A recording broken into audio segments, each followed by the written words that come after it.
الذي خلق الموت والحياة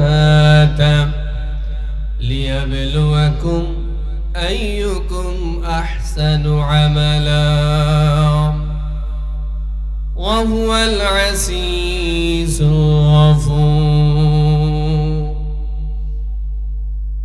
وقال النبي صلى الله عليه وسلم: واتقوا الدنيا واتقوا النساء فإن أول فتنة في كانت بني إسرائيل، أو كما قال عليه الصلاة والسلام: إن الله وملائكته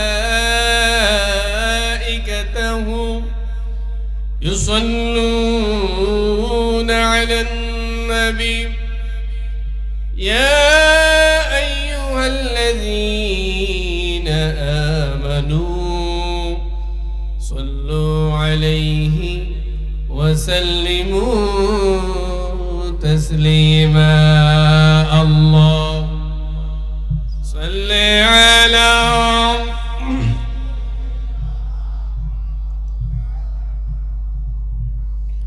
وعلى آل سيدنا جري جري محبت اللهم صل على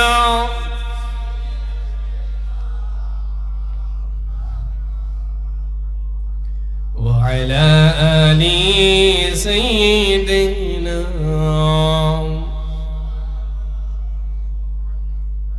दिन থাকিতে কররে ভাই পরকালের ভাবনা ধনী হও আর গরিব হও আজরাইল কাউকে সারবে না।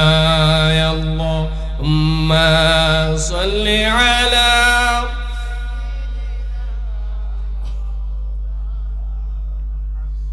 وعلى آل سيدنا مولانا شوزيكري سبحان الله والحمد لله। আল্লাহ জিকির করতে কি ভালো লাগে কি লাগে না বলুন তো? শীতে গরমে ডাকতে হবে কাকে? শীত পড়লেও ডাকতে হবে কাকে? গরমও ডাকতে হবে কাকে? একমাত্র তাসবিহ তাহলিল চলবে কার? হুকুম চলবে কার? প্রশংসা চলবে কার? জিকির চলবে কার? তাহলে আল্লাহকে খুশি করার জন্য বলি সুবহানাল্লাহ ওয়ালহামদুলিল্লাহ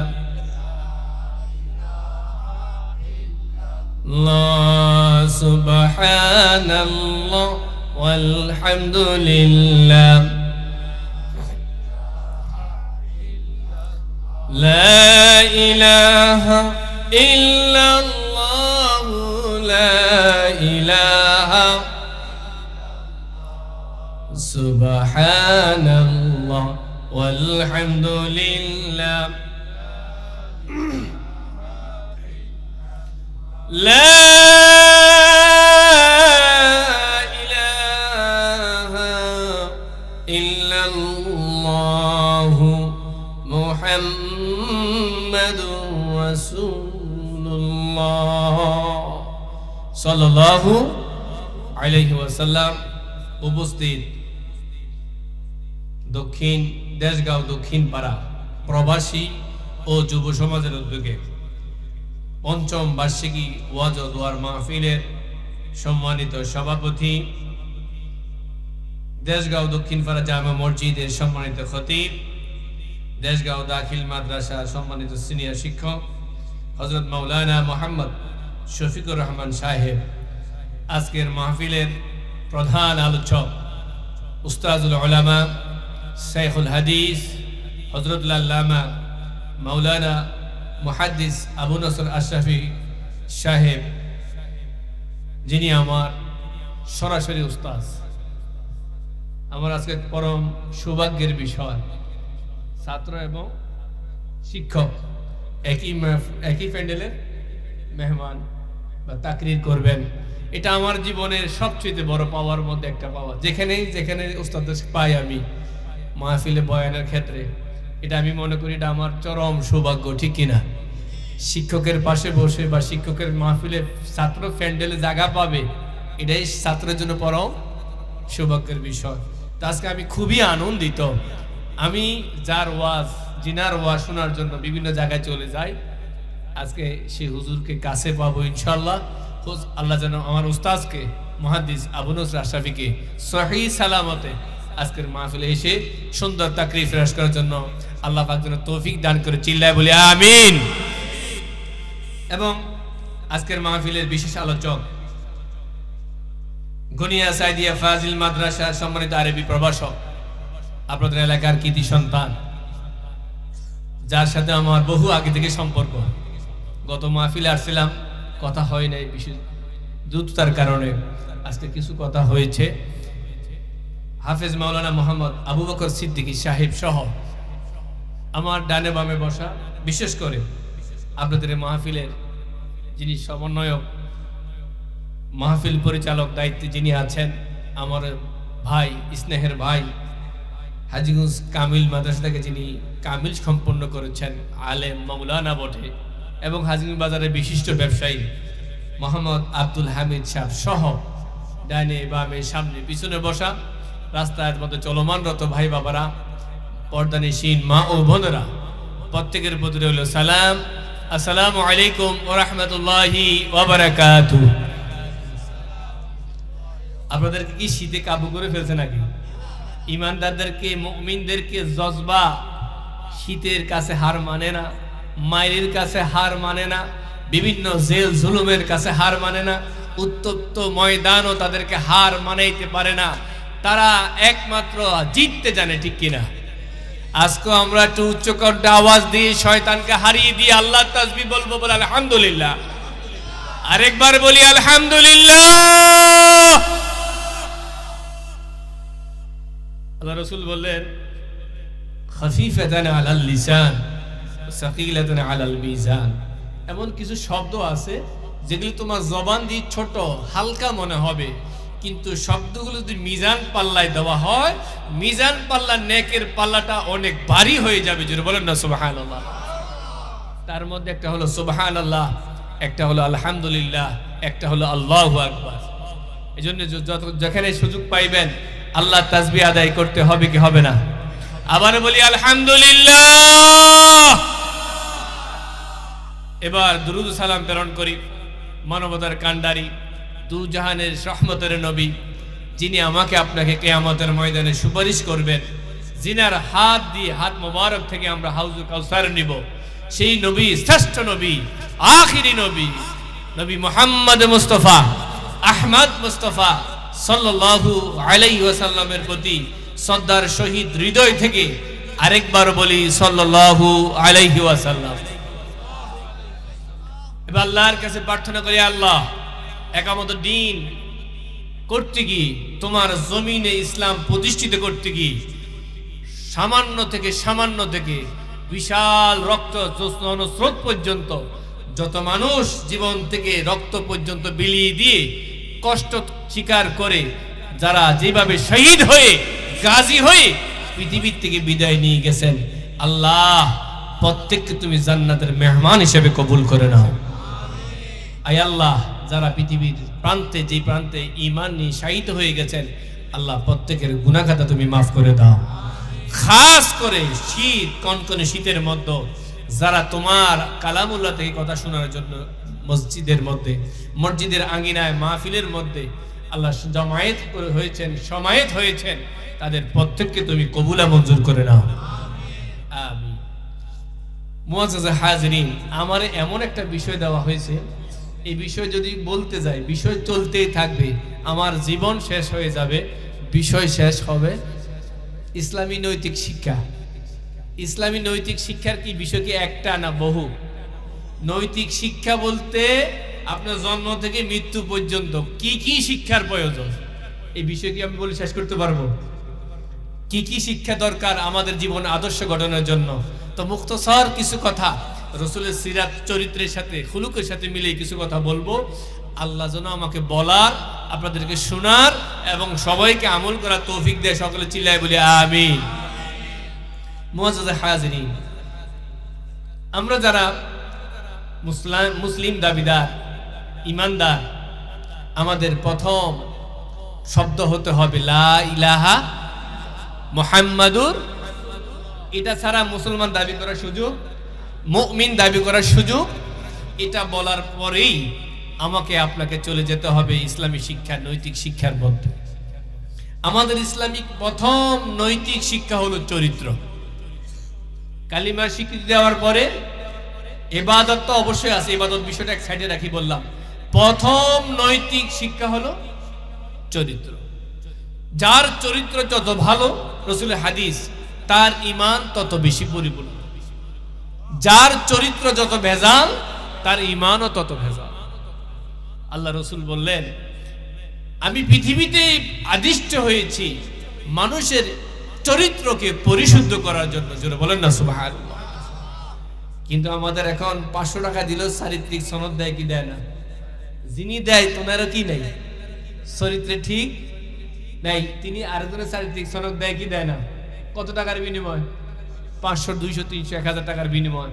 এই চরিত্র দিয়ে যদি কালকে আমাদের আল্লাহ হাজীগঞ্জ উপজেলা স্বাস্থ্য কেন্দ্রের ডাক্তার সাহেব আমার চারিত্রিক সনদ দিছে, আমি ভালো দেশপ্রেমিক, আমি আদর্শবান নাগরিক, আল্লাহ আমার চারিত্রিক সনদ ভালো, এই সনদ দিয়ে কোনো কাজে আসবে? বলুন কাজে আসবে? আমার ভাইয়েরা, দেশের কোন আমরা, দেশের কোন প্রেসিডেন্ট, দেশের কোন ইমাম সাহেব আপনাকে চারিত্রিক সনদ দিলে এই সনদের যাররা পরিমাণ মহান আল্লাহর দরবারে গৃহীত হবে না। মহান আল্লাহর দরবারে গৃহীত হবে যেই দিন আপনার চরিত্র মুহাম্মদুর রাসূলুল্লাহর আদর্শের সাথে মিল হয়ে যাবে। ওই দিন আপনার আদর্শের চরিত্র মহান আল্লাহর কাছে কবুল হয়ে যাবে। জোরে বলেন না সুবহানাল্লাহ। আমার রাসূলের চরিত্র কি? আমার রাসূলের আদর্শ কি? ওয়া ইন্নাকা লাআলা খুলুকিন আযীম। আল্লাহ বলেন, রাসূল আমি আল্লাহ তাআলা তোমাকে এমন একটা চরিত্র, মহান চরিত্র নিয়ে পৃথিবীতে পাঠাইলাম। এত সুমহান চরিত্র পৃথিবীর কোন মানুষ অধিকারী নয়, একমাত্র আপনি হচ্ছেন মহান চরিত্রের অধিকারী। সেই চরিত্রের ধারক বাহক হচ্ছেন মুহাম্মাদুর, যাহার চরিত্র হচ্ছে গোটা পৃথিবীর জন্য অনুসরণীয়, অনুকরণীয়। কারণ এমন একটা চরিত্র, আমাদের যেমনি ঘরে ভালো তো বাইরে খারাপ, অনেকে বাইরে ভালো তো ঘরে খারাপ, আছে না নাই? অনেক সমাজসেবক, অনেক ইমাম সাহেব এত শ্রদ্ধার পাত্র, কিন্তু বিবির কাছে কি নেই? আছে না? আছে না?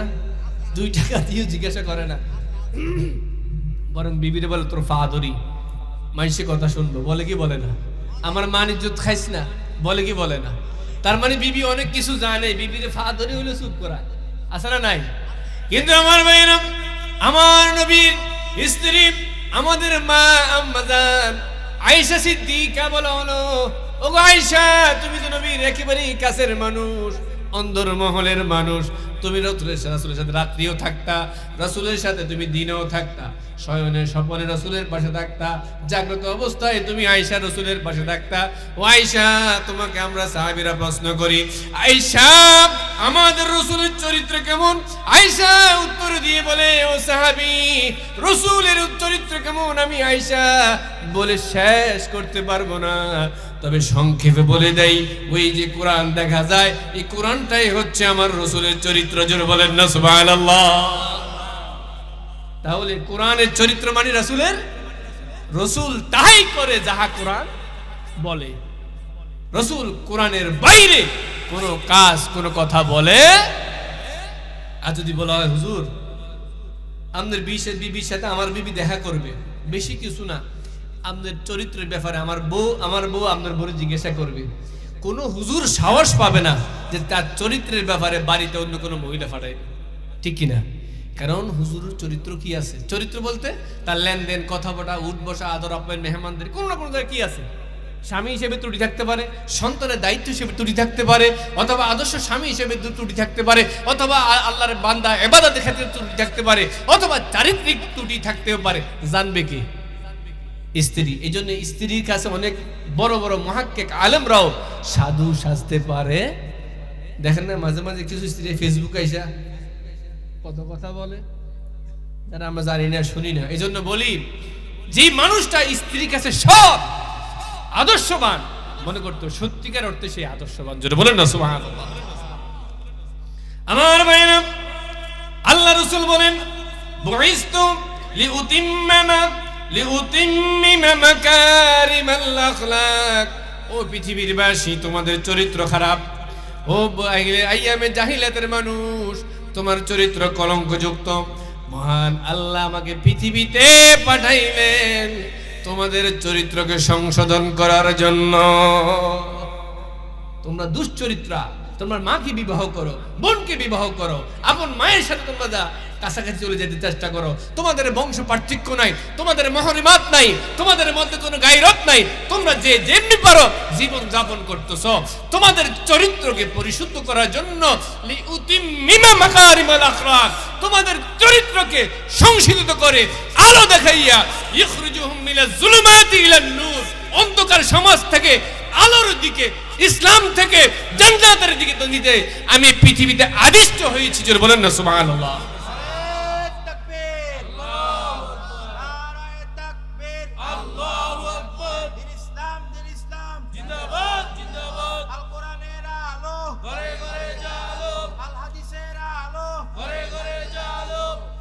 আমার ভাইরা, এই জন্য আল্লাহ বলেন, লাকাদ কানা লাকুম ফি রাসূলিল্লাহি উসওয়াতুন হাসানাহ। ও রাসূল, আপনি যে চরিত্রের মহান চরিত্রের অধিকারী, আপনার চরিত্র হচ্ছে গোটা বিশ্ববাসীর জন্য আদর্শ। জোরে বলেন না সুবহানাল্লাহ। আমার রাসূল আদর্শ কেমন? এগুলি নৈতিক শিক্ষা। চরিত্র নৈতিক শিক্ষা আছে না নাই? যার চরিত্র নাই তার ধর্মও নাই। রাসূলের হাদিস, যার চরিত্র নাই তার ধর্মও নাই। কারণ চরিত্রহীন লোক কখনো ধর্মকর্ম পালন করতে পারে? এই জন্য চরিত্র লাগবেই, নৈতিক শিক্ষা। চরিত্র নাই আপনার ব্যক্তিত্ব নাই, চরিত্র নাই আপনার ধর্ম নাই, চরিত্র নাই আপনার সম্মানও নাই, চরিত্র নাই আপনার ইবাদতও নাই। চরিত্র থাকলে ঈমান থাকবে, চরিত্র থাকলে আমল থাকবে, চরিত্র থাকলে আল্লাহ খুশি থাকবে। জোরে বলেন না সুবহানাল্লাহ। এই জন্য আমরা মানব পৃথিবীর শ্রেষ্ঠ নেতা, পৃথিবীর শ্রেষ্ঠ লিডার মুহাম্মাদুর সাল্লাল্লাহু, আমাদের শ্রেষ্ঠ লিডার নেতা হচ্ছে মুহাম্মাদুর। আল্লাহুম্মা সাল্লি আলা মুহাম্মাদি ওয়া আলা আলি মুহাম্মাদ কামা সাল্লাইতা আলা ইব্রাহিম। আল্লাহুম্মা বারিক আলা মুহাম্মাদি ওয়া আলা আলি মুহাম্মাদ কামা বারাকতা আলা ইব্রাহিম ওয়া আলা আলি ইব্রাহিম ইন্নাকা হামিদুম মাজিদ। আমাদের মুসলিম জাতির পিতা হচ্ছেন ইব্রাহিম। দুরূদ ইব্রাহিম পড়ি না আমরা? মুসলিম জাতির পিতা হচ্ছে ইব্রাহিম, কিন্তু মুসলিম জাতির লিডার হচ্ছে মুহাম্মাদুর। খেয়াল রাখবেন এগুলো।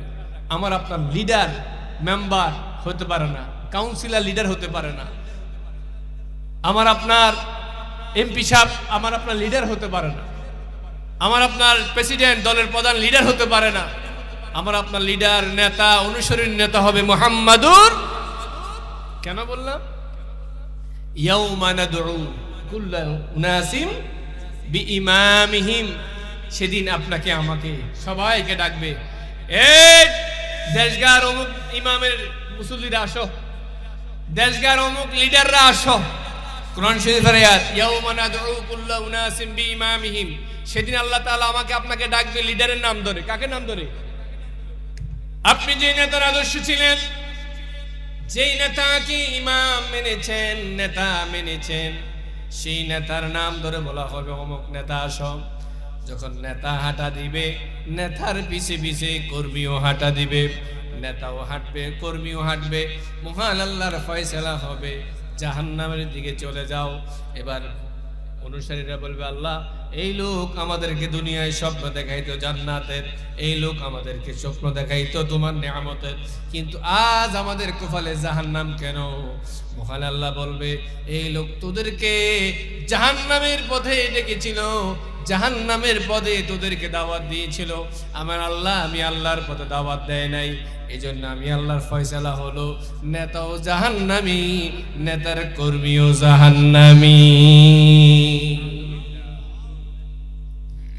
আল্লাহ তাআলা সূরা সাজদার মধ্যে বলেন, ওয়ালাউ তারা ইযিল মুজরিমুনা নাকিসু রুউসিহিম ইনদা রাব্বিহিম।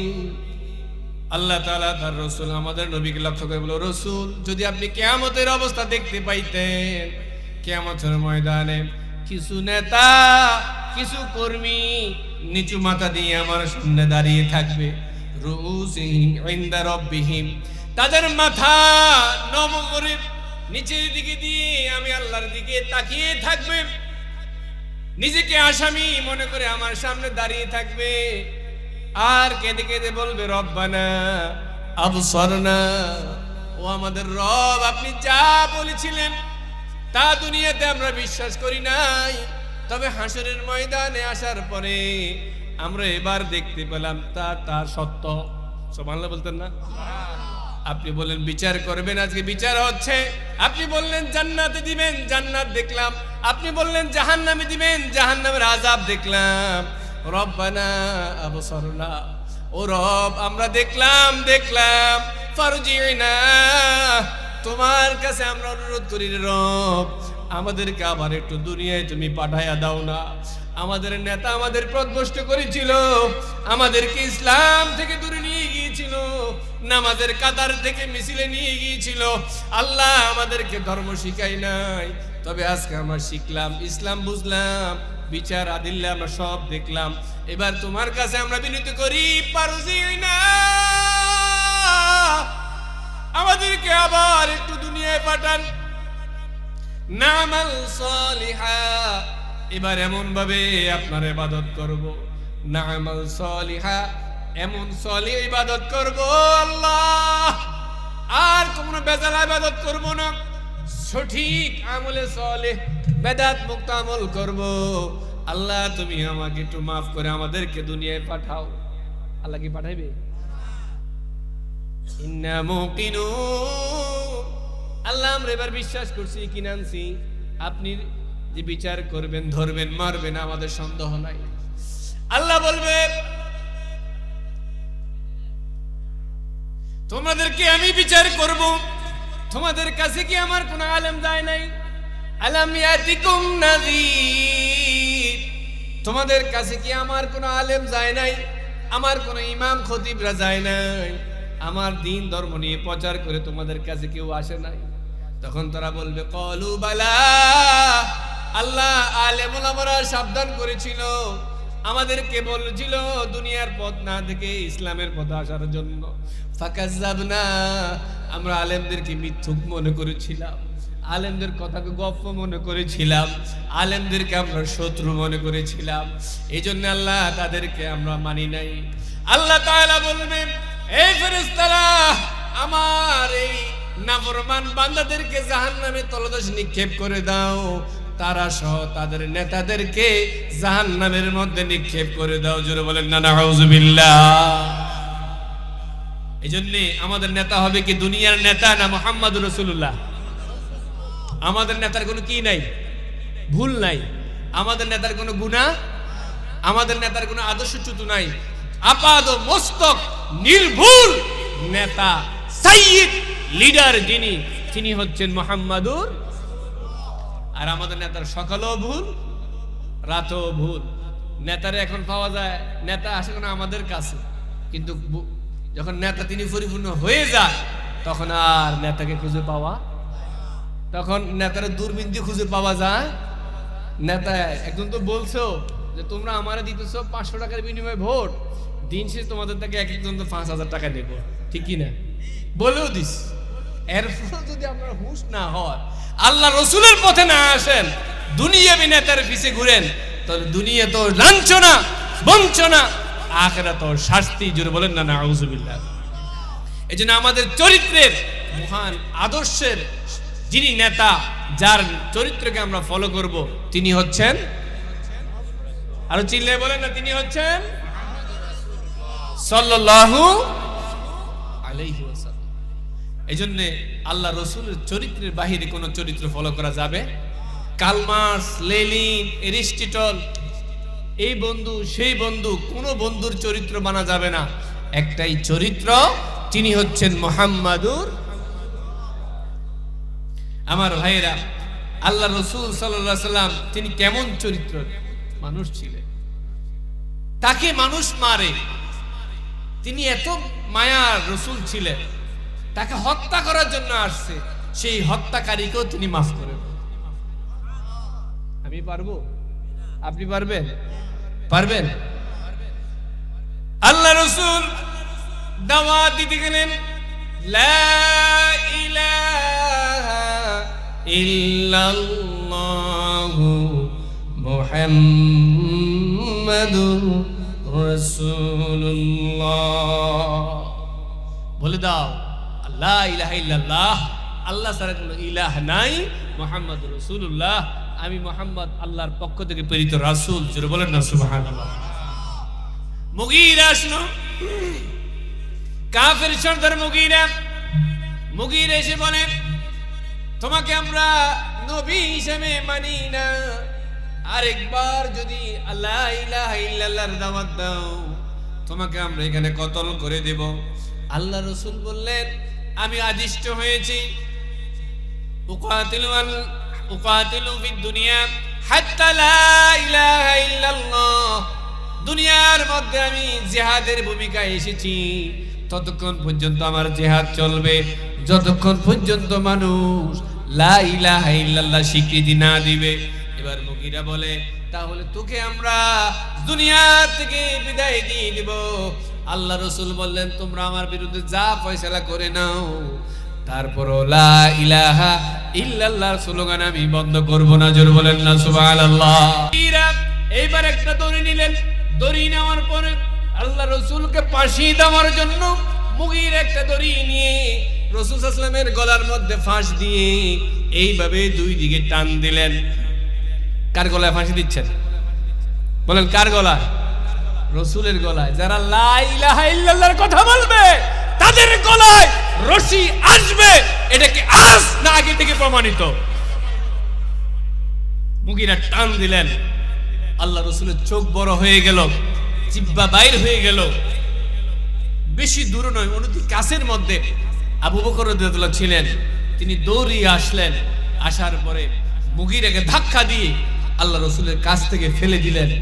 আল্লাহ রাসূল সাল্লাল্লাহু আলাইহি ওয়াসাল্লাম ফেলে দেওয়ার পরে রাসূলকে আবু বকর কাছে এনে বললেন, ইয়া রাসূলুল্লাহ, এই ব্যক্তিকে আপনি ধাক্কা দিয়ে ফেলে দিতে পারতেন, আঘাত করতে পারতেন, দুনো হাত আপনার ফ্রি ছিল, উন্মুক্ত ছিল, সে আপনার গলায় রশি দিয়ে টান দিয়ে আপনার নিঃশ্বাস বন্ধ করে দিচ্ছে। ইয়া রাসূলুল্লাহ, আপনি তো চাইলে তাকে ধাক্কা দিয়ে ফেলে দিতে পারতেন, কেন আপনি তাকে ধাক্কা দিলেন না? রাসূল বলেন, পৃথিবীতে কাউকে আঘাত করে কালিমার দাওয়াত দিতে আমি আসি নাই, যদি সে আমার জীবন নিয়েও লা ইলাহা ইল্লাল্লাহ স্বীকৃতি দেয়, তারপর আমি জীবন দিব, তারপর লা ইলাহা ইল্লাল্লাহ বলেই যাব। জোরে বলেন না সুবহানাল্লাহ। জীবন দেওয়ার জন্য মুমিনটি প্রস্তুত। নেক মুগীরা আমার জীবন নিয়ে যান, তারপর আমি আঘাত করব না, হয়তো আমার আঘাতে সে সহ তার ফ্যামিলি চলে যেতে পারে, আর আমি আঘাত না করার কারণে মহানুভবতা দেখে, উদারতা দেখে হয়তো ইসলামের দিকে আসতে পারে। জোরে বলুন না সুবহানাল্লাহ। আল্লাহু আকবার। সেই চরিত্রের নাম হচ্ছে মুহাম্মাদুর সাল্লাল্লাহু আলাইহি ওয়াসাল্লাম।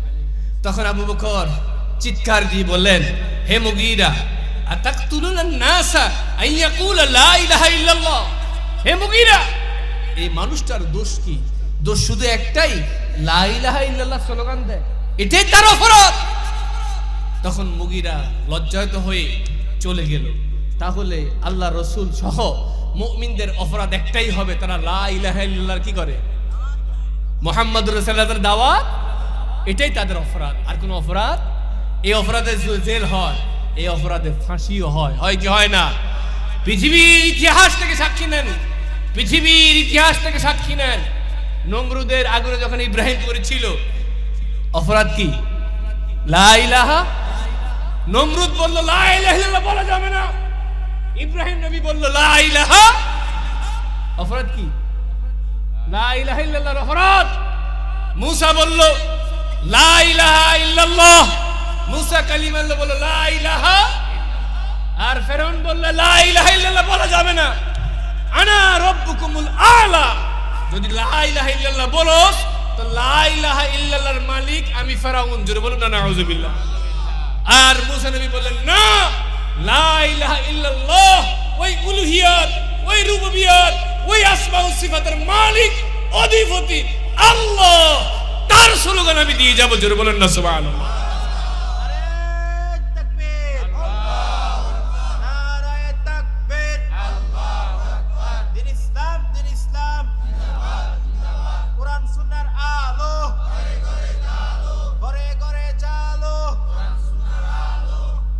আমার ভাইরা, তাহলে আমাদের সামনে থাকবে ঈমানের স্লোগান লা ইলাহা মুহাম্মাদুর, আমাদের আদর্শ হবে মুহাম্মাদুর, কোনো সন্দেহ নাই তো?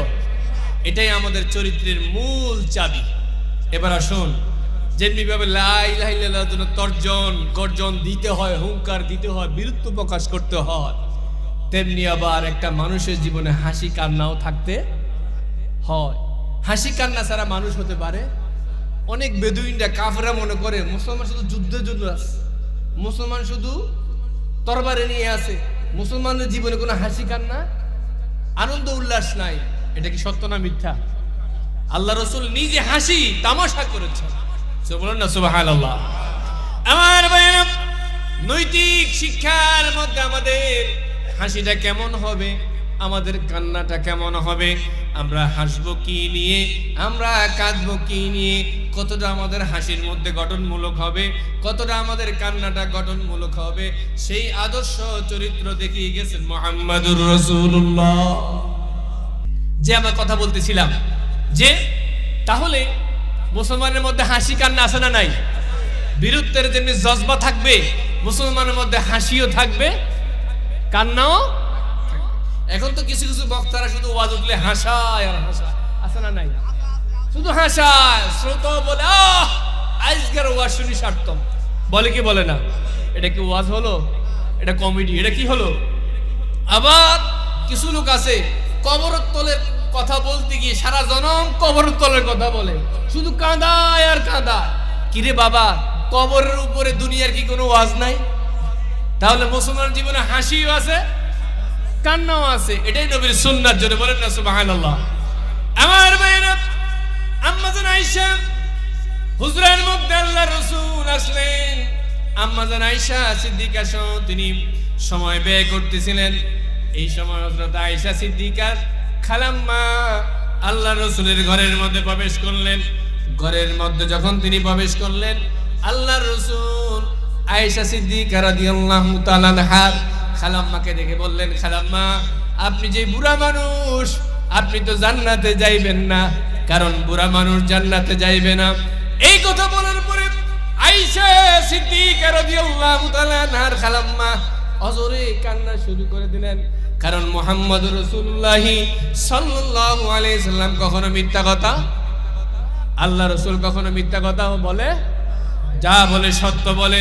আল্লাহ রাসূল যখন বলে দিল আমি বুড়া মানুষ জান্নাতে যাব না, তিনি তো সত্য সত্য ধরে নিয়ে কান্নাকাটি শুরু করে দিলেন।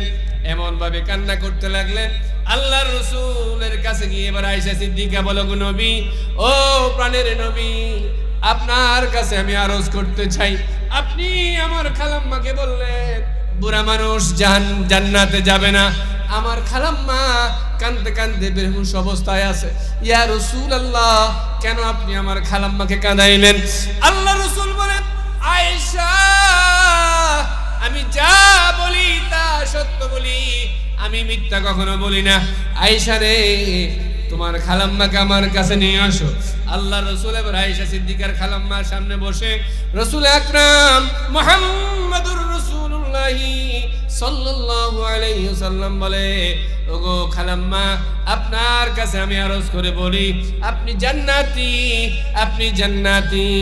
তবে আপনি যখন জান্নাতে যাবেন, এই বুড়া চামড়া বয়োজ্যেষ্ঠ সাদা চুলনি আপনি কখনো জান্নাতে যাবেন না। আপনাকে আল্লাহ তাআলা যুবতী বানাইয়া জান্নাতে দিবে। জোরে বলেন না সুবহানাল্লাহ। ইন্না আনশা'নাহুন্না ইনশা'a ফাজআলনাহুন্না আবকারা। আল্লাহ তাআলা বলে, কিয়ামতের ময়দানে যারা জান্নাতি হবে তাদেরকে বিশেষ একটা রূপে আল্লাহ নারীদেরকে সৃষ্টি করবে। ফাজআলনাহুন্না আবকারা, তাদেরকে 33 বছরের যুবতী বানাইয়া সুন্দর আকৃতি দিয়ে সোহাগিনী সুহাসিনী বানাইয়া মহান আল্লাহ তাআলা জান্নাতে দিবে। জোরে বলেন না সুবহানাল্লাহ। এবার আমাদের আয়েশা সিদ্দিকার খালাম্মা যখন জানতে পারলেন যে আমার এই সুরত জান্নাতে যাবে না, আমি জান্নাতে যখন যাব যুবতী অবস্থা সুরত নিয়ে আমি জান্নাতে যাব, এবার তিনি এবার হাসতে লাগলেন। জোরে বলেন না সুবহানাল্লাহ। তাহলে মুসলমানদের হাসি আছে না নাই? কান্না আছে না নাই? তেজদীপ্ত আছে না নাই? ধৈর্য আছে না নাই? আবার গর্জন আছে না নাই? জিহাদ আছে না নাই? আবার মুলায়েম বিনয়িতা আছে না নাই? সেটা হচ্ছে মুহাম্মদ রাসূলুল্লাহ চরিত্রের মাঝে। জোরে বলেন না সুবহানাল্লাহ। তাহলে আমাদেরকে রসুলের চরিত্র ফলো করতে হবে। আল্লাহ রসুল সাল্লাল্লাহু আলাইহি ওয়াসাল্লাম বসে রইলেন। রসুলের একজন মুক্ত দাস ছিল আনজাসা। আল্লাহ রসুল বসে রইলেন, এমন সময় তেনার সামনে দিয়ে এত জোরে ঘোড়া যাচ্ছিল। কি যাচ্ছিল দেখেন রসুল কিভাবে মজা করে, হাসি ঠাট্টাটা করে, তবে গঠনমূলক সুন্দর সত্য। এবার রসুল আকরাম সাল্লাল্লাহু আলাইহি ওয়াসাল্লাম আনজাসাকে দিয়ে বললেন, ইয়া ওয়াইদাকা ইয়া আনজাসা লি আসহাবিল লা তাকসির কওয়ারির। আনজাসা, তুমি যেভাবে ঘোড়া হাঁকায় যাইতেছো, ঘোড়ার উপরে ওঁটের উপরে যে বাহন আছে, কাজগুলো আছে, কাজগুলো তো ভেঙে যাবে। জোরে বলেন না সুবহানাল্লাহ। এবার আনজাসা বলে, ইয়া রাসূলুল্লাহ, আমার উপরে তো মহিলা নারীরা অবস্থান করতেছেন, ওঁটের উপরে, সওয়ারের উপরে। ইয়া রাসূলুল্লাহ, এখানে কাজ ভাঙা নাই তো, কাজ নাই, প্লেট নাই, গ্লাস নাই, এগুলো সব মহিলা। আল্লাহ রাসূল বলে, আনজাসা, এরা হচ্ছে কাছের মতো টটকা জিনিস, টোকা দিলেই চোখে পানি আসে, টোকা দিলেই রেগে যায়, টোকা দিলেই সবর করে, মুহূর্তের মধ্যে সংসার করে, মুহূর্তের মধ্যে সংসার ধ্বংস করে দেয়। এরা হচ্ছে কাছের মতো, এদেরকে হালকা মুলায়েম ভাবে রাখো। বেশি তছনছ করলে, বেশি তুমি উঁচু নিচু করলে কাছের মতো এগুলো ভেঙে যাবে। জোরে বলেন না সুবহানাল্লাহ।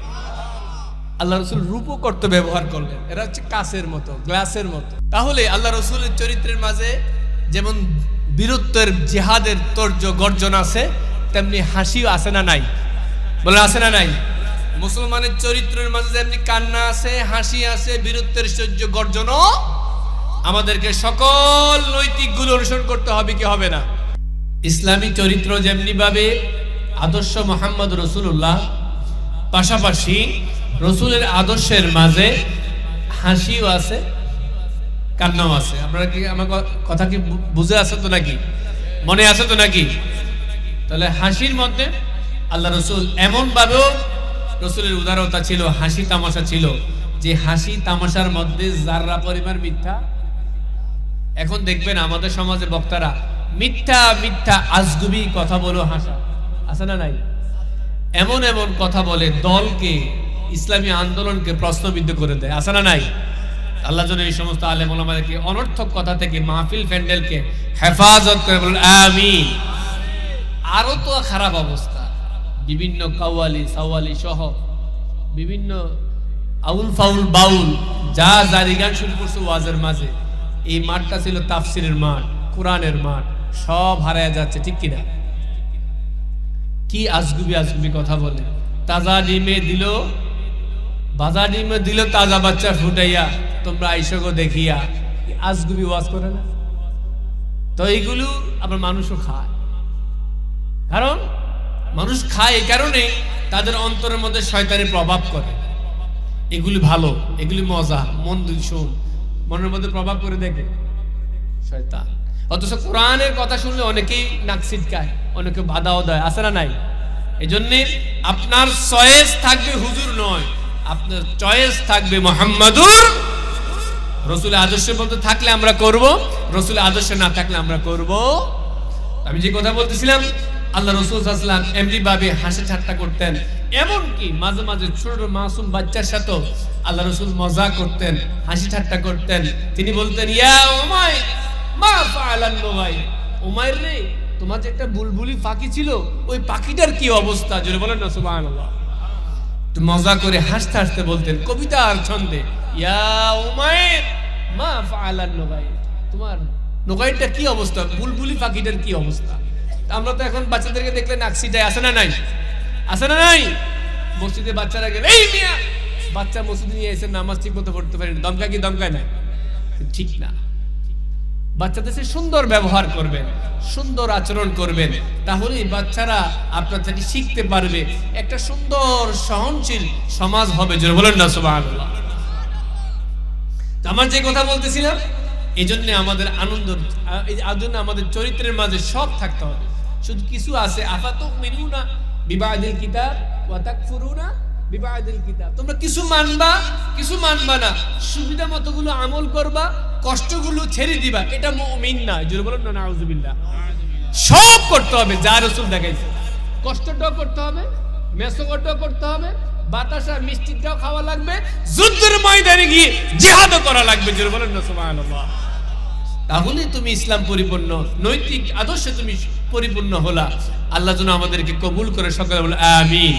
তো আমি যে কথা বলতেছিলাম, সেবা, ন্যায় সেবা, সেবা শুশ্রূষা করা, এটা রাসূলের আদর্শের মধ্যে আছে না নাই? এই এলাকার মধ্যে অসুস্থ মানুষ আছে না নাই? এই প্যান্ডেলের মধ্যে অনেকে অসুস্থ আছে না নাই? কয়দিন আমি খোঁজ নিলাম, আপনি প্রতি হিসেবে কয়দিন খোঁজ নিলেন, কয়দিন তার হালচাল জিজ্ঞাসা করলেন? কিন্তু আমরা মুসলমান, আমরা কি, আমার ঘরের প্রতিবেশীর মানুষ অসুস্থ, আমরা জানি, আমার বাড়ির মানুষ ভুগতেছে, কষ্ট পাচ্ছে, দেখতেও, তাহলে রাসূলের আদর্শ হলো না, নৈতিক শিক্ষাটা আপনার মধ্যে আসলো না। আল্লাহ রাসূলের একজন খাদেম, তিনি ছিলেন ইহুদি। অনেকে তো এখন মাসালা দেয়, হিন্দুদের কাছে যাওয়া যাবে না, মাসালা দেয় কি দেয় না? কামরা ইসলামিক দল করেন, হিন্দুর কাছে যান, কিন্তু মাসালা দেয় কি দেয় না? আরে বাবা, বুখারী শরীফের হাদিস, রাসূলের যিনি খেদমত করছে তিনি ছিলেন ইহুদি। জোরে বলেন না সুবহানাল্লাহ। আর রাসূলের ঘরে যিনি আসতেন তিনি ছিলেন কি? ইহুদি। ফুতুয়া না জানে দিয়ে দেন রাসূল। আমরা তো যাই অন্যের কাছে, আর রাসূলের ঘরে ইহুদি আসতো। তো যেটা বলতেছিলাম, আল্লাহ রাসূলের একজন খাদেম ছিলেন ইহুদি। তিনি অসুস্থ হয়ে যাওয়ার পরে দীর্ঘদিন রাসূলের ঘরে আসার না আসার কারণে আল্লাহ রাসূল তাকে দেখতে গেলেন, তার বাড়িতে গেলেন। বাড়িতে যাওয়ার পরে তার মুমূর্ষ অবস্থায় দেখে আল্লাহ রাসূল বললেন, এ আল্লাহর বান্দা, জীবনের শেষ মুহূর্তে যে যার উপকারে আসে সে তার চরম পরম বন্ধু। তোমার বিদায় লগ্নে আমি রাসূল তোমাকে দাওয়াত দিয়ে যাই, তুমি বলে দাও লা ইলাহা মুহাম্মাদুর রাসূলুল্লাহ সাল্লাল্লাহু আলাইহি ওয়াসাল্লাম। এবার ওই ইহুদি বালক আল্লাহ রাসূলের দিকে, চেহারার দিকে একবার তাকায়, আবার বাবা, ওই বালকের বাবা তার কাছে দাঁড়ানো, তার দিকে একবার তাকায়।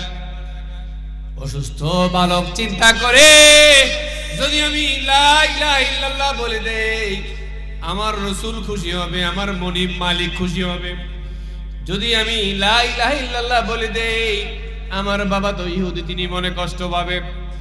অসুস্থ ইহুদি বালক এবার যখন বাবার চেহারার দিকে তাকাইলেন, এবার ইহুদি তার ছেলের দিকে তাকাইয়া এবার ছেলেকে লক্ষ্য করে বলে, আতে আবুল কাসেম। আল্লাহ রাসূলের একটা নাম ছিল কাসেম। আল্লাহ রাসূলকে দিকে লক্ষ্য করে বলে, সন্তান আমার দিকে আর তাকানোর প্রয়োজন নাই, তোমার মন যেদিকে চায় তুমি তোমার নবী মুহাম্মদ রাসূলুল্লাহর অনুগত্য করো। জোরে বলেন না সুবহানাল্লাহ। সঙ্গে সঙ্গে ছেলে ইহুদি অবস্থা থেকে কালিমার দাওয়াত গ্রহণ করে বলে দিলেন লা ইলাহা ইল্লাল্লাহু মুহাম্মাদুর রাসূলুল্লাহ। আল্লাহ রাসূল ঘর থেকে বাইর হওয়ার পরে উঠানের মধ্যে ঘরের সামনে যাওয়ার পরই ঘর থেকে কান্নার আওয়াজ শুরু হয়ে গেল। ওই ইহুদি বালক কালেমার সাক্ষ্য দেওয়ার সাথে সাথে আল্লাহ রাসূল বাইর হওয়ার সাথে সাথে ওই বালক মুসলিম মৃত্যুবরণ করে আল্লাহ তাআলার জিম্মার মধ্যে চলে গেল। জোরে বলেন না সুবহানাল্লাহ। আল্লাহ রাসূল বাইরে দাঁড়াইয়া সঙ্গে সঙ্গে তিনি বললেন আলহামদুলিল্লাহিল্লাযী আনকাযাহু বিহি মিনান নার।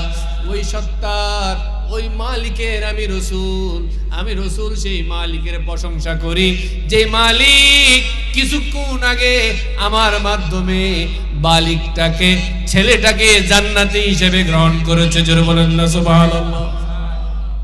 এবার এই কথা কেন আল্লাহ? দ্বীনি খেদমত করতে গেলে, কাউকে দেখতে গেলে, কারো খোঁজ খবর নিলে সেখানেও ইসলামের বিজয় হয় কি হয় না? হয় কি হয় না? কেউ তো আসলো না, আমাকে অমুক ভাই দেখতে আসলো, এরকমটা মনে আগ্রহ জাগে না?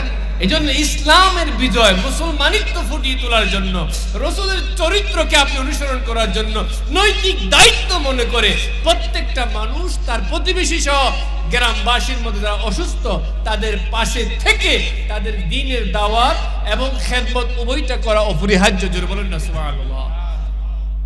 এই দায়িত্ব আমরা পালন করবো তো ইনশাআল্লাহ। আমি আমার তরফ থেকে দায়িত্বটা পালন করার চেষ্টা করি। কোনো অসুস্থ মানুষ আসলেই অন্তত কথাটা বলা ঠিক হয় নাই, তারপরে বলে ফেললাম উদ্বুদ্ধ করার জন্য চেষ্টা করি, মানুষের পাশে থাকার জন্য। যেই মতের হক, যেই দলের হক, সবচেয়ে বড় পরিচয় তিনি মুসলিম, ঠিক কিনা? আর বিদুর্মী আসলে তো আরো আগেই আসা দরকার। তা আল্লাহ যেন আমাদের প্রত্যেককে এমন সুন্নতের ভিতরে থাকার তৌফিক দেয়, বলে আমিন। আল্লাহ রাসূল সাল্লাল্লাহু আলাইহি ওয়াসাল্লামের চরিত্রের সীমা রেখা খুঁজে পাওয়া বড় কষ্ট। আমি আপনি চরিত্রের সীমা রাখা আছে, রাসূলের চরিত্রে কি নাই? আপনি যেই দিকে যাবেন, যেই অংশে যাবেন, সেখানেই রাসূলের চরিত্র পাবেন। জোরে বলেন না সুবহানাল্লাহ। আমার ভাইরা, বিনয়বনতা, নম্রতা কাকে বলে দেখেন। আল্লাহ রাসূলের সাহাবী হযরত আনাস বলে, আমি দীর্ঘ 10 বছর রাসূলের খেদমত ছিলাম, রাসূল কখনো আমাকে এমন কোনো কথা বলেন নাই, আনাস তুমি কাজটা কেন করলা, আনাস তুমি কাজটা কেন করো নাই, এমন শব্দ রাসূল তার জিন্দেগিতে আমাকে বলে নাই। যেটা বলেন না সুবহানাল্লাহ। আরেকটা হাদিস মনে পড়ে গেল, হযরত ওমর যাচ্ছিল হজ করার জন্য, উমরা করার জন্য। হযরত ওমর উমরা করার জন্য যখন যাবেন, তখন তিনি আল্লাহ রাসূলের কাছে অনুমতি নিতে আসলেন। কি নেওয়ার জন্য? কারণ অনুমতি নিতে হয়, কারণ উমরা করা নফল, জিহাদ কি ফরজ। কখন মদিনা থেকে জিহাদের ঘোষণা চলে আসে, এজন্য কোন সাহাবী মদিনার বাইরে গেলে তাকে অবশ্যই লিডারের কাছে কি করতে হবে? রাসূলের কাছে অনুমতি নিতে হবে। কারণ তুমি নফল করতে গেলে যদি তোমার ফরজ ছুটে যায়, তাহলে তোমার নফল অফ রাখতে হবে। এজন্য রাসূল যখন দেখলেন এই মুহূর্তে কোনো জিহাদের ডাক আসার সম্ভাবনা নাই, তখন ওমরকে বললেন, ওমর ঠিক আছে তুমি উমরায় যাও। জোরে বলেন না সুবহানাল্লাহ। আল্লাহ রাসূল ওমরকে অনুমতি দিলেন, ওমর তুমি উমরায় যাও, কাবাগর তাওয়াফে যাও। তবে ওমর তোমার কাছে আমার একটু আরজি আছে। কত বিনয়তা দেখেন। আল্লাহ রাসূল ওমরের কাছে বলে, ওমর তোমার কাছে আমার একটু আরজি আছে। ওমর তুমি যখন তাওয়াফ করবা, তাওয়াফের পর যখন তুমি দোয়া করবা, ওই দোয়ার মধ্যে আমি রাসূলের জন্য একটু দোয়া কইরো। জোরে বলেন না সুবহানাল্লাহ। আচ্ছা, যে মানুষটা হাত তুললে কি হয়ে যায়? যে মানুষটা ইশারা করলে চাঁদ দুবাক হয়ে যায়, যে মানুষটা ইঙ্গিত করলে খেজুর গাছ হেঁটে কাছে চলে আসে, যে মানুষটা চোখ পড়ে গেছে, চোখকে উঠাইয়া লাগাইয়া দিলে চোখ লেগে যায়, সুস্থ হয়ে যায়, কত বড় মহান রাসূল, সৃষ্টির শ্রেষ্ঠ রাসূল, তিনি বিনয়তা প্রকাশ করলেন, ওমর তুমি যখন উমরায় যাইবা, আমি রাসূলের জন্য একটু দোয়া করি। হুজুর বলেন না সুবহানাল্লাহ। আল্লাহু আকবার, কত বিনয়ী, কত বিনয়ী। আর আমাদের মধ্যে যে যত উপরে যায় ওনার লগে মুসাফা করার সুযোগ হয় না। ৩-৪ জন সাইডে থাকে, ছড়াইয়া দেয়। হুজুর বলেন, ওসি বলেন, ডিসি বলেন, এমপি বলেন, তার কাছে যাওয়া। অথচ আল্লাহ রাসূল তিনি পড়ে রইলেন মদিনার বালুতে। বিভিন্ন রাজ্যের রাজারা এসে, সম্রাটরা দুধ পাড়াইয়া দেখে মদিনার প্রেসিডেন্ট বালুর মধ্যে শুয়ে আছে। কি বিনয়িতা! আমরা রসুলের চরিত্রে যে দিকেই তাকাবো সেদিকেই রসুলের চরিত্র দেখব, আমাদের আদর্শ দেখবো। যেটা বলেন না সুবহানাল্লাহ। আমার ভাইরা, আল্লাহ রসুল এজন্য সাহাবীদের কি দূরত্ব কম ছিল। রসুল নবী, শেষ নবী, শ্রেষ্ঠ নবী। রসুলের তবকা মান ছিল সবার উপরে। মক্কার সাহাবীরা তা জানতো। তারপর রসুল সাহাবীদের মাঝে দূরত্ব কমানোর জন্য এক একজন সাহাবীকে মজা দিয়ে, আনন্দ দিয়ে, এক একজন সাহাবীর নাম এক একটা দিয়ে কাছে রাখতো। জোরে বলেন না সুবহানাল্লাহ। আল্লাহ রসুলের সাহাবী আনাস, তেনার নাম দিলেন রসুল উজনাইন, জুলুজনাইন, দু কানওয়ালা। মানে হলো হযরত আনাসের মেধা শক্তি খুব প্রখর ছিল। এই জন্য রসুল মোহাব্বত করে বলতো জুলুজনাইন, এদিকে আসো, মানে দুই কানওয়ালা আমার কাছে আয়। জোরে বলেন না সুবহানাল্লাহ। কি মোহাব্বত করে ডাকতো, এই কাম্বলওয়ালা এদিকে, এই দুই কানওয়ালা এদিকে, কত আপন করে নিত। সাহাবীরাও হাসত। আবু হুরায়রা নাম কি, অর্থ তো আপনারা সকলে জানেন, কি বিড়ালের, অথচ কি নাম কি এটা হইতে পারে? রসুল মোহাব্বত করে, বিড়ালের বাবা, তোমার কাছে তো বিড়াল থাকে, এটার বাবাই তুমি। সাহাবীকে আলহামদুলিল্লাহ, আমি কইছি নি, আমার তো ভালো লাগছে। আর রসুলও মজা করে তারা আজীবন আবু হুরায়রা ডেকে গেছে। জোরে বলেন না সুবহানাল্লাহ। কি সম্পর্ক, কি মধুর! নাম দিতেন, ডাকতেন, মায়া করতেন, কাছে আনতেন। বলেন কোন এমপি লিডারের কাছে আমরা যাইতে পারি? তার কাছে কোন সিডিলি যাইতে পারি? হুজুরের পিএস থাকে, এমপি স্যারের কি থাকে, পিএস এর কাছে জমা দিয়ে যাও, স্যার তো অনেক ব্যস্ত। আর পৃথিবীর প্রেসিডেন্টের কোন পিএস সরাসরি সাক্ষাৎ দিতে। এই জন্য আমাদের আদর্শ কোন জায়গায় হবে? আল্লাহ রসুল সাল্লাল্লাহু আলাইহি সাল্লাম। আল্লাহ রসুল সাল্লাল্লাহু তিনি হযরত আলীকে বলতেন আবু তুরাব। হযরত আলী কি বলতেন? আবু তুরাব, মাটির বাবা। তিনি এত ধৈর্যশীল ছিলেন, তাহলে কি বলতেন? আবু তুরাব। তা আলী বলতেন আমার নাম আবু তুরাব বলছে আল্লাহ রসুল। কত মোহাব্বত করে রসুল ডাকতে আছে। সাহাবায়ে কেরাম হৃদয় দিয়ে রসুলের কাছে চলে আসত। এইভাবে আল্লাহ রসুল এক একটা সাহাবীকে এক একটা নাম দিতেন। সাহাবায়ে কেরাম মওলানা রসুলের সাথে থাকতেন। এইভাবে ছিল লিডারের এবং কর্মীর কি সম্পর্ক। কিন্তু আমাদের বোর্ড পর্যন্ত সম্পর্ক, বোর্ডের পরে নেতাও নাই, কর্মীও নাই, যে যার মতো। এই জন্য আদর্শ এগুলো নাই তো দুনিয়াবি আদর্শ আমাদের মুক্তি দিবে না। আমাদেরকে মুক্তি দিবে আল্লাহ দেওয়া বিধান, রসুলের সিরাত চরিত্র। জুড়ে বলেন না সুবহানাল্লাহ। সবাই জুড়ে সেই বলেন আল্লাহুম্মা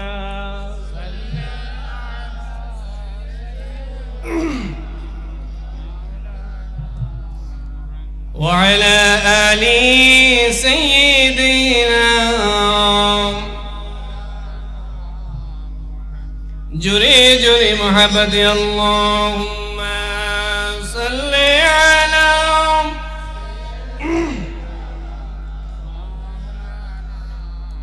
وعلى آل سيدنا। আমার ভাইরা, আল্লাহ রসুল সাহাবীদেরকে নিয়ে প্রায় সময় একটা উট নিয়ে কথা বলতেন। দেখেন মোটিভেশনটা দেখেন। আল্লাহ রসুল সাহাবীদেরকে নিয়ে প্রায় সময় একটা উট নিয়ে কথা বলতেন। কি নিয়ে? এটাও বুখারী শরীফের হাদিস। আল্লাহ রসুল উট নিয়ে কথা বলতেন। উটটার নাম ছিল আসবাব। এই উটটা এত বেশি শক্তিশালী, দ্রুতগামী। মক্কার মধ্যে, মদিনার মধ্যে যখন প্রতিযোগিতা হতো, প্রতিযোগিতার মধ্যে মুসলমানের পক্ষ থেকে উটটা দেওয়া হতো। পৃথিবীর যতগুলো প্রতিযোগিতার মধ্যে উটটা অংশগ্রহণ করছে, সবগুলো প্রতিযোগিতায় মুসলমানের উটটা জয় পাইছে। জোরে বলেন না সুবহানাল্লাহ। সর্বশেষ এই উটের জীবনের শেষ প্রতিযোগিতার মধ্যে উটটা যখন রাসূল পাঠাইলেন, সাহাবায়ে কেরাম নিয়ে গেল। ওই উটটা ওই প্রতিযোগিতার মধ্যে পরাজয় বরণ করল। সাহাবীদের মন হতাশ, হায়রে আমরা আমাদের উট নিয়ে গর্ব করতাম, মুসলমানের উট পরাজয় বরণ করে না, এখন দেখি মুসলমানের উট শেষ প্রান্তে এসে পরাজয় বরণ করে নিল। আল্লাহর রাসূলের কাছে সাহাবায়ে কেরাম এসে বলে, ইয়া রাসূলুল্লাহ, আজকে বড় আমাদের কষ্টের দিন, আজকে আমাদের আজবা উটটা জয় ছিনিয়ে আনতে পারে নাই, আজকে আমাদের জন্য পরাজয় ছিনিয়ে আনছে। আল্লাহর রাসূল সাথীদেরকে সান্ত্বনা দিয়ে বলে, ইন্না হাক্কান আলাল্লাহি আল্লা ইয়ারফা শাইআন মিনাদ দুনিয়া ওয়ালা ওয়াদাহু, যে জীবনে একবার উপরে উঠবে কখনো না কখনো তার জীবনে এসে নিচে নামতে হবে। জোরে বলেন না সুবহানাল্লাহ। সারা জীবন জয় পাইয়া যাইবা, সারা জীবন শুধু জয় পাইবা এমনটা নয়, আল্লাহ পরাজয় দিয়েও তোমাকে শিক্ষা দিবে। সারা জীবন তুমি গরিব থাকবে এমন নয়, তোমার ছেলের বেলায় আল্লাহ তোমাকে সম্পদ দিয়ে পরীক্ষা করবে। তুমি যদি উঁচুতে থাকো আল্লাহ তোমাকে নিচে নামাবে, আর যদি তুমি নিচুতে থাকো মহান আল্লাহ তোমাকে উঁচুতে উঠাবে। জোরে বলেন না সুবহানাল্লাহ। বিনয়ী হও, জয় পাই অহংকারী হইও না, পরাজয় বরণ করার মানসিকতাও তৈরি করো। শিক্ষা কোন দিকে নিবেন আপনি? যে দিকেই যাবেন রাসূলের শিক্ষা। আমার ভাইরা, আল্লাহর রাসূল বসে রইলেন, মক্কার প্রেসিডেন্ট ঘোষণা হয়ে গেল, মক্কা জয় করে তিনি মক্কাও নিয়ে নিলেন। আশেপাশের বিভিন্ন অঞ্চল মুসলমানেরা অঞ্চলে চলে আসলো। এমন সময় একজন ইহুদি এসে আল্লাহর রাসূলের সামনে দাঁড়াইলেন। একজন প্রেসিডেন্টের সামনে একজন দিন মজুর গেলে তিনি কি সাহসী থাকবে না ভীত থাকবে? ভীত থাকবে। তিনি এইভাবে রাসূলের সামনে দাঁড়ায় কাঁপতেছেন। কথাগুলো খেয়াল করবেন। আল্লাহর রাসূল তার বর্তমান অবস্থা দেখে তিনি তাকে সান্ত্বনা দিয়ে বলে, তুমি আমাকে মক্কার প্রেসিডেন্ট, তুমি আমাকে মদিনার প্রেসিডেন্ট মনে করে তুমি আমার সামনে কাঁপতেছো। ও আল্লাহর বান্দা, শুনে রাখো, তুমিও আল্লাহর বান্দা, আমিও আল্লাহর বান্দা। তুমি আমার সামনে কাঁপো কেন? তুমিও কোনো মা বাবার ঘর থেকে জন্ম নিয়েছো, আমিও আব্দুল্লাহর পুরুষ থেকে আমার জন্ম। জোরে বলেন না সুবহানাল্লাহ। আল্লাহর রাসূল বলেন, হাউমিন আলাইকা ফাইন্নী লাস্তু বিমালিকি, কাইফুনা, তোমার কাফার কোনো দরকার নাই, আমি তোমার কোনো মালিক না, আমি তোমার কোনো রাজা না। তুমি যেমনি ভাবে আল্লাহর বান্দা, আমিও সেই আল্লাহর বান্দা, আমার সামনে তোমার কোনো কাফার দরকার নাই। জোরে বলেন না সুবহানাল্লাহ। তারপর আল্লাহর রাসূল, ইন্নামা আনা ইবনে ইমরাতিন, তুমি যেই মায়ের সন্তান, তুমিও কোনো মায়ের ঘর থেকে আসছো, আমিও একজন মায়ের ঘর থেকে আসছি। তুমিও যেমনি মায়ের সন্তান, আমিও তেমনি মায়ের সন্তান, আমার সামনে তোমার কাফার কোনো দরকার নাই। ওয়াইন্নামা আনা ইবনে ইমরাতিন মিন কুরাইশিন, আমিও কুরাইশ বংশের ছেলে, তুমিও কোন বংশের ছেলে, আমার সামনে তোমার কাফার দরকার নাই। সর্বশেষ আল্লাহর রাসূল যেই কথাটা বলল, তিনি বলেন, তুমি জানোনি আমি শুকনা গোশত খাইয়া আমার জীবনটা বাঁচাইয়া রাখছি। সুবহানাল্লাহ বলতেন। আমাদের দেশে বট চামড়ার গোশত যেমনি কম দাম, বটের গোশত দাম কম না, চামড়ার থেকে যে গোশতগুলো ছালায় বিক্রির দাম কম না বেশি? কম। 200-300 টাকা কেজি। বা হাড্ডি থেকে বাড়ি করে জুড়া গোশতের বিক্রির দাম কম না বেশি? এ আল্লাহর বান্দা, তুমি যেমনি ভাবে শুকনা কম দামি গোশত খাও, আমি মুহাম্মাদুর রাসূলুল্লাহ কম দামি গোশত খাইয়া আমার জীবনটা বাঁচাইয়া রাখছি। জোরে বলেন না সুবহানাল্লাহ। কেমনে কাউন্সিলিং করলেন? তুমি আমাকে বিশাল কিছু মনে করো না, আমিও তোমার মতো স্বাভাবিক গোশত, সস্তা গোশত খাইছি। আমি আমির না, আমিও তোমার মতো সস্তা রুটি, সস্তা খাবার খানেওয়ালা। আমি আমির না, আমিও তোমার মতো কোনো বংশের সন্তান। আমি মালিক না, আমিও তোমার মতো কোনো বাবার সন্তান। আমার সামনে কাফার দরকার? সুবহানাল্লাহ বলতেন না? কি বিনয়িতা! আগে বললাম আমাদের নেতাদের মধ্যে আদর্শ আছে। আল্লাহ, এমনও কিছু বক্তা আছে, কি অবস্থা, চতুর্দিক গেরাতের হুজুরি সিজুডার লাগে। এত বাবা আপনার পাওয়ার কেন? এত অহংকার দেয় মার কেন? স্বাভাবিক উঠবেন, কেউ জানবে না, স্লোগান দেওয়ার দরকার নাই, উঠে বয়ান করে চুপচাপ আবার চলে যাবেন। এটাই হচ্ছে অহংকার মুক্ত বক্তব্য, ঠিক কিনা? আসার আগে স্লোগান, যাওয়ার পরে স্লোগান, উঠার সময় স্লোগান, নামার সময় স্লোগান, ঘরে বসার সময় স্লোগান, হুজুরকে নিয়ে কি একটা মাতামাতি শুরু হয়ে যায়। তাহলে আমরা হুজুররা, আলেমরাও রাসূলের সুন্নাত চরিত্র থেকে অনেক দূরে। আল্লাহ যেন আমাদেরকে আগে শিক্ষা নিয়ে আমল করার তৌফিক দিবেন, আমিন। আমার ভাইরা, সর্বশেষ ধৈর্যের কথা বলে শেষ করে দিব। রাসূলের চরিত্রের মধ্যে ধৈর্য আছে না নাই? কেমন ধৈর্য? কেমন ধৈর্য বললে তো শেষ করা যাবে। শুধু একটাই বলি, পৃথিবীর ইতিহাসে সম্মানের উঁচুর আসনে আসীন হয়ে এত কষ্টের জিন্দেগি খুব কম মানুষ গ্রহণ করছে। তিনি ছিলেন সৃষ্টির শ্রেষ্ঠ, অথচ তিনি তাইফের ময়দানে পাগল অভিহিত করে আপাদ মস্তক জর্জরিত করে দিয়েছেন, ঠিক কিনা? তিনার মতো সম্মান পৃথিবীতে কারো আছে? কোন নবীর আছে? কেউ দাবি করতে পারবে? তিনি ইশারা করলেন, চাঁদ কাঁপতে কাঁপতে দুভাগ হয়ে গেল।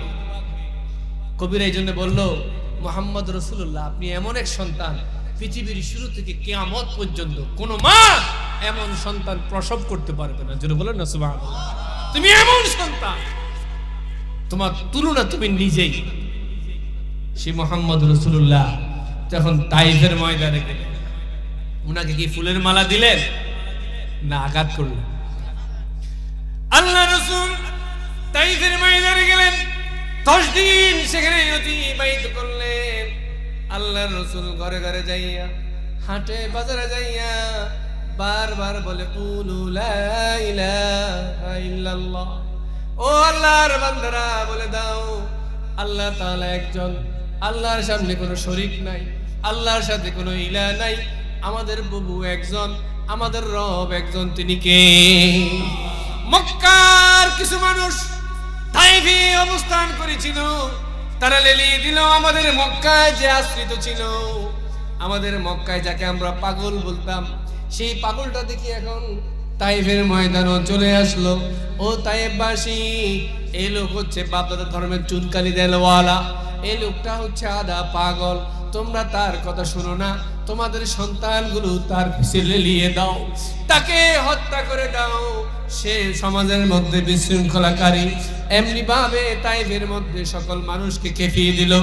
তাইফবাসীর কাছে যখন রাসূল আরবি যায়, দাওয়াত দিতে যায় লা ইলাহা ইল্লাল্লাহ, তাইফবাসী তখন পাথর মারে, আল্লাহর রাসূলের বদনের মধ্যে পাথর মারে, বৃষ্টির মতো পাথর মারতে লাগলো। আল্লাহর রাসূলের মাথা ফেটে গেল, আল্লাহর রাসূলের বদনের মধ্যে জখম হয়ে গেল। আল্লাহর রাসূল আঘাতপ্রাপ্ত হইয়া জমিনের মধ্যে পড়ে গেলেন। রাসূলের রক্তে জমিনগুলো ভিজে যাচ্ছে। ওই সময় তায়েফের কিছু যুবকরা আল্লাহ রাসূলের বগলের হালিসে হাত দিয়ে আবার রাসূলকে দাঁড় করিয়ে দিলেন। ধাক্কায়া ধাক্কায়া রাসূলকে সামনের দিকে নিতে লাগলেন। আল্লাহ রাসূল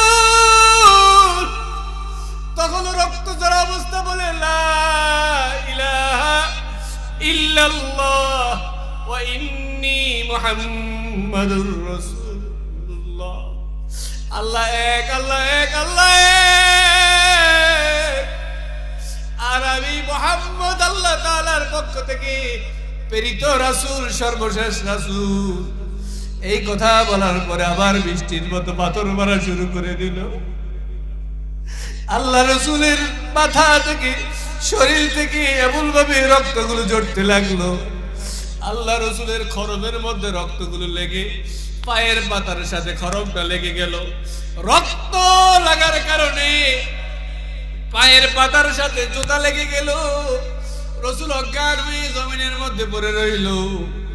ওই সময় তাইফের একটা যুবক ছিল আক্কাস, দৌড় দিয়ে এসে আল্লাহ রাসূলকে অচেতন অবস্থায় দড়ি হাত দিয়ে বগলে দৌড়ে আল্লাহ রাসূলকে একটি আঙ্গুর বাগানের মধ্যে নিয়ে আটকাইলেন, লুকাইলেন, গোপন করলেন। ওই সময় তাইফের ময়দানের ফেরেশতারা বলে, ওগো রাসূল,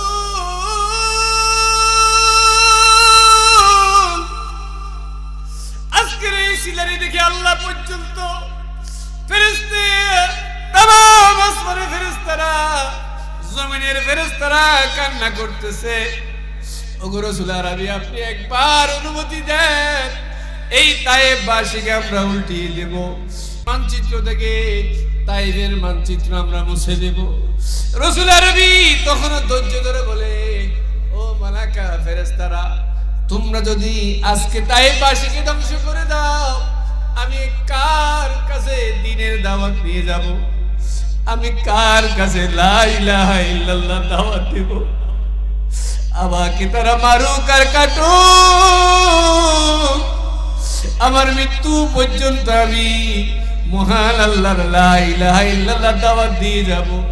আমার আল্লাহকে বলো তায়েববাসীকে ইসলামের জন্য কবুল করে নিতে, জোরে বলেন না সুবহানাল্লাহ। সেই তায়েববাসী কি মুসলমান হয়েছে কি হয় নাই? এত বেশি মুসলমান হয়েছে, মক্কার চাইতে বেশি কি ছিল? তায়েবে বেশি মুসলমান ছিল। আল্লাহ তাআলা রাসূলের ফরিয়াদ কবুল করলেন। তাহলে আল্লাহ রাসূল সবর করলেন নাকি জিহাদ করলেন? কি সবর করলেন? রক্ত ঝরতে ঝরতে ঝরতে তিনি বেহুশ, 3 বার বেহুশ হয়ে গেলেন। তাকে এইভাবে বগল নিচে হাত দিয়ে কোন রকম পা ঝুলন্ত অবস্থা নিয়ে আঙ্গুর বাগানে লুকাইলেন। তার সেদিন রাসূলকে শেষ করে দিতেন। তাহলে রাসূল কখনো প্রতিবাদ করেন নাই, বদদোয়া। এখনকার মা বাপরা সন্তানকে জানাইলে আল্লাহ তোরা খা, মাদ্রাসা মসজিদ তোরা খা, তোরা আল্লাহ ফিরাই না আনো, বলে কি বলে না? এসব বদদোয়া দেয় কি দেয় না? আঞ্চলিক ভাষায় কথাগুলো গজব দেয় কি দেয় না? এগুলো কেন করে? যা বলবেন অধৈর্য হয়ে তা কবুল করে নিবেন কে? বিশেষ করে মা বাবার কথাগুলো কবুল করে নিবেন কে? এই জন্য আমরা রসুল থেকে শিখবো, ধৈর্য করতে রাখতে হবে কি হবে না? আবার রসুল জেহাদও করেছেন কি করেন নাই? যে জায়গায় ধৈর্য রাখলে ইসলামের বিজয়, সেখানে ধৈর্য রাখতে হবে। যে জায়গায় ধৈর্য না রেখে তর্জন গর্জন দিয়ে জাফাইয়া করতে হবে, ওই জায়গায় করতে সব জায়গায় সমানভাবে খেয়াল রাখতে হবে। রসুলের চরিত্র থেকে শিক্ষা নিতে হবে। আল্লাহ যেন আমাদেরকে কবুল করে, বলেন আমিন। আল্লাহ রাসূল বললেন শাদীদু বিসুরআতি ইন্নামা শাদীদুল্লাযী ইয়ামলিকু নাফসাহু ইনদাল গাদাব। এরে আমার উম্মত শুনে নে, কারোর মাথায় নিয়ে রেসলিং প্লেয়ারের মতো আসাদ দেওয়াটা বীর না রে উম্মত, এটা বীর না। কি বীর জানোস? যে ব্যক্তির রাগ উঠলো, ক্রোধ আসলো, মনের মধ্যে জিদ আসলো, এই জিদ আসার সাথে সাথে যে ব্যক্তি নিজেকে ক্রোধ থেকে, রাগ থেকে কন্ট্রোল করতে পারলো, আমি রাসূল আমার জবানে বলে দিলাম ওই ব্যক্তি সবচেয়ে বড় বীর। জোরে বলেন না সুবহানাল্লাহ। আমরা তো মনে করি কে কারে মাথা তুলে আশা দিতে পারে, এটা কি সবচেয়ে শক্তিশালী বীর, ফলোয়ার না, ফলোয়ার ওই ব্যক্তি। ইন্নামা শাদীদু ইয়ামলিকু নাফসাহু ইনদাল গাদাব, রাগের সময় নিজেকে কি করে রাখা? কন্ট্রোল রাখা। তাহলে যে কথাগুলো বললাম, আমার অনেকগুলো বিষয় ছিলেন। সবশেষ কথা হলো, আমাদের হুজুরের যে দুঃসংবাদটা আসলো মাহফিলে, আমাদের যে কথাগুলো আসলো একের পর এক, মাহফিল একটু এলোমেলো হয়ে গেল। আমার আগের কথাগুলো এবং পরের কথাগুলো আপনাদের মাঝখান দিয়ে একটু হুজুরের বক্তব্যগুলো যা কিছু বলেছি মুখতাসার, এই কথাগুলো আপনাদের আল্লাহ পাক যেন অন্তরে গেঁথে দেয়, বলেন আমিন।